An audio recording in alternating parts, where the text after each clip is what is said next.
Bonjour à tous. Tout d'abord, je souhaiterais remercier Monsieur Pierre Leclerc, donc président du jury, mes promoteurs Catherine Elsen et Jacques Teller, ainsi que les membres de mon jury, à savoir Benjamin De Waal et Martin Prens. Je souhaiterais aussi remercier l'ensemble de l'audience pour assister à la présentation de mon mémoire de fin d'études sur l'adaptation des habitations face au risque d'inondation. Donc, les inondations sont un risque qui touche près de 145 millions de personnes tous les ans et dans le monde. Ce phénomène est dû en partie au changement climatique, comme l'atteste le dernier rapport du GIEC, et leur fréquence et leur ampleur ne cessent d'augmenter. C'est un phénomène qui est complètement incertain et qui en plus est difficilement prévisible. On peut voir sur une cartographie à droite le risque d'inondation d'ici 2100 et on peut voir que l'Europe sera particulièrement touchée par ce phénomène. Et on a déjà pu avoir un aperçu de ce phénomène cet été. Au niveau de l'historique des inondations, particulièrement en Europe, on voit que cette dernière est très touchée et que cela a des conséquences néfastes, en particulier sur les habitants. Il n'y a plus d'électricité, plus de nourriture, plus rien pour vivre, tout est complètement détruit, comme témoigne une habitante. De ce fait, l'Union européenne, en 2007, a mis en place, au travers de la directive inondation, une cartographie des zones d'aléas pour mieux comprendre ce risque. Et si on passe un peu plus dans le détail des pays, on se rend compte que le Royaume-Uni a particulièrement été touché au début des années 2000, ce qui lui a permis de développer des outils et des mesures, tandis que la Belgique a plutôt été vraiment particulièrement touchée cette année. Et on va ici essayer de se demander si les mesures et les outils développés par la Grande-Bretagne et en particulier l'Angleterre sont applicables à la Wallonie. Donc, au niveau des inondations et de l'état de l'art que j'ai pu réaliser, donc les inondations sont considérées comme un risque. Donc, par risque, on entend fréquence de dépassement couplée aux conséquences négatives ou encore aléas avec la vulnérabilité. Donc, au niveau des conséquences vraiment des inondations, il y a bien sûr les pertes humaines qui sont catastrophiques, mais ici, on ne sait pas ce qu'on va détailler. On va plutôt s'attarder aux conséquences psychologiques, à savoir donc l'anxiété, la dépression ou le syndrome post-traumatique qui peuvent venir après une inondation. Et au niveau des dommages, plutôt les dommages qui vont être directs ou indirects et ici tangibles. Donc, des facteurs d'influence peuvent influencer les conséquences des inondations et les aggraver, comme par exemple les sources d'inquiétude. Donc, par exemple, si une personne est fortement intéressée par son logement, par exemple.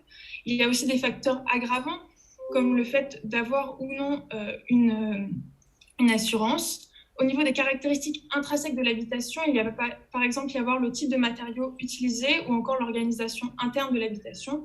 Et concernant les types d'inondation, ça va être par exemple les différents contaminants, donc est-ce qu'il y a de la boue, la hauteur d'eau ou encore la vélocité. On remarque que les dommages influencent aussi directement les sources d'inquiétude. Au niveau des solutions qui existent, il y a la solution qu'on va appeler la solution des 3 P, à savoir prévention, protection et préparation. Donc, concernant la prévention, ça va plutôt être le rôle de l'architecte, des gouvernements et des institutions, ou encore les cartographies d'aléas. Pour la protection, on va s'attarder sur soit les protections à l'échelle de la ville, donc des mesures collectives, ou encore les mesures individuelles. Et au niveau de la préparation, ça va plutôt concerner le fait d'informer le public, de comprendre les inondations pour que les citoyens deviennent acteurs. Donc, la prévention et la préparation vont directement influencer les sources d'inquiétude, tandis qu'une bonne prévention va permettre de faire une prise de décision sur les mesures de protection à prendre en compte et donc directement influencer les conséquences négatives des inondations. Dans le cadre de ce mémoire, on va vraiment s'intéresser aux mesures d'adaptation à l'échelle individuelle du bâtiment, car les mesures collectives sont déjà largement traitées dans la littérature. Donc finalement, au niveau de la problématique qu'on a souhaité traiter ici, ça va être de savoir pourquoi les mesures d'adaptation des habitations face au risque d'inondation sont aussi peu appliquées dans un premier temps, et ensuite de savoir comment est-ce qu'on peut venir améliorer la mise en place de ces mesures à l'échelle individuelle. Donc finalement, l'ensemble de ce mémoire va permettre de dresser un constat de l'état de conscience du risque avant les inondations de juillet 2021. Donc pour la méthodologie qui a été développée, donc dans un premier temps, j'ai réalisé une analyse documentée plutôt sur les villes de Birmingham et de Liège pour réaliser une étude de terrain qui s'est transformée en fait finalement en étude en ligne suite à l'épidémie de Covid pour plutôt se concentrer sur des territoires plus larges, à savoir l'Angleterre et la Wallonie. Ensuite, j'ai réalisé 2 questionnaires, un plutôt pour l'Angleterre et un pour la Wallonie, et aussi des entretiens, particulièrement avec des experts, et aussi avec quelques sinistrés suite aux inondations de juillet. Pour l'ensemble de ces données, sauf pour les entretiens avec les sinistrés, il est à noter qu'elles ont été réalisées avant les inondations de juillet 2021, et donc il faut prendre le recul nécessaire vis-à-vis des propos qui vont être cités. Donc finalement, le corpus documentaire, l'analyse comparative et une analyse statistique ont permis de réaliser une analyse transversale pour répondre à la problématique. Concernant le questionnaire, donc, il a été réalisé via réseaux sociaux et notamment grâce au réseau social Facebook, ce qui m'a permis de récolter 576 réponses qui sont majoritairement belges et que j'ai pu traiter avec le logiciel Excel. Et concernant les entretiens, j'ai contacté 46 professionnels de différents secteurs, donc services publics de Wallonie, des assureurs, des architectes, des gens qui proposaient des solutions, ce qui m'a permis de réaliser près de 20 entretiens d'une durée moyenne de 30 minutes. Donc, au niveau des mesures d'adaptation du bâtiment, quelles sont-elles concrètement? Donc, il va y avoir différents types de mesures, donc des mesures de résistance, comme par exemple mettre en place des sacs de sable, des mesures de résilience, comme par exemple remplacer un parquet par du béton, des mesures non structurelles, comme augmenter le niveau des prises électriques au-dessus du niveau des inondations, ou encore des mesures de conception telles que le cublage. Ce qu'on remarque, c'est qu'en Angleterre, c'est plutôt les déplacements des articles de grande valeur qui est valorisé, mais comme en témoigne Bruno, cela n'est pas toujours suffisant et l'eau va parfois au-dessus du niveau qui était prévu, ce qui va faire un tri dans les souvenirs. Au niveau de la Belgique, les gens mettent plutôt en place le déplacement du compteur de gaz et d'électricité, mais vis-à-vis de ce qui se passe actuellement en juillet 2021, enfin vis-à-vis des inondations de juillet 2021, on se rend compte qu'en pratique, c'est difficilement réalisable. Donc finalement, on se rend compte, grâce au questionnaire, que les mesures sont souvent considérées comme trop contraignantes par les Wallons, alors que ce n'est pas du tout le cas, enfin, en tout cas moins le cas pour les Anglais, et que la plupart des mesures qui sont préconisées et recommandées sont relativement simples, et donc il est aisé de les mettre en place. Donc il faut une meilleure communication au niveau de ces mesures. Donc finalement, on va maintenant se demander pourquoi est-ce que ces mesures sont aussi peu appliquées. On se rend compte que c'est parce que les habitants n'ont pas conscience du risque d'inondation.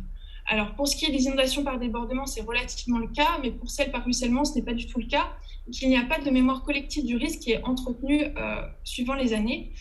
Ce qui fait que finalement, et c'est ça qui est le plus grave, c'est qu'il n'y a pas de lien entre la conscience du risque perçu et le risque réel. C'est-à-dire qu'une personne qui habite dans une zone d'aléa élevée n'aura pas plus conscience du risque qu'une personne qui habite dans une zone d'aléa faible. Au niveau des outils qui existent, il y a bien sûr les cartes d'aléa qui ont été développées par l'Union européenne, mais elles sont en général mal comprises et elles ne prennent pas en compte les risques de changement climatique. Elles sont aussi peu connues, notamment en Belgique vis-à-vis du Royaume-Uni. Et il n'y a pas de lien de la même manière entre la connaissance des cartes et le risque réel. Donc il faudrait davantage de communication à ce sujet.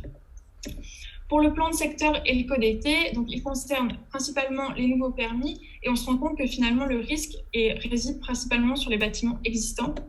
Et enfin, concernant le guide d'inondation, on se rend compte qu'il est très bien fait à destination des habitants, mais qu'il est peu utilisé. Et concernant le projet culture du risque, il n'existe que dans un seul endroit en Wallonie et il faudrait l'étendre pour qu'il ait vraiment tout son sens. Donc, comment est-ce qu'on peut améliorer la mise en place de ces mesures? En comprenant les freins à l'adaptation. Donc, la plupart des gens se disent qu'ils auront le temps, et c'est particulièrement le cas lorsque les gens sont locataires, qui ont peu de revenus ou suivant leur âge. Et souvent, les bénéfices sont sous-estimés et le prix des mesures est surestimé. De plus, beaucoup d'habitants ont peur que les adaptations soient visibles, ce qui diminuerait potentiellement la valeur de leur habitation. Donc, sur quoi il faut insister? Il faut insister sur les dommages, la fréquence des inondations et projeter les habitants dans des scénarios d'histoire vraie pour qu'ils comprennent ce que sont vraiment les conséquences des inondations.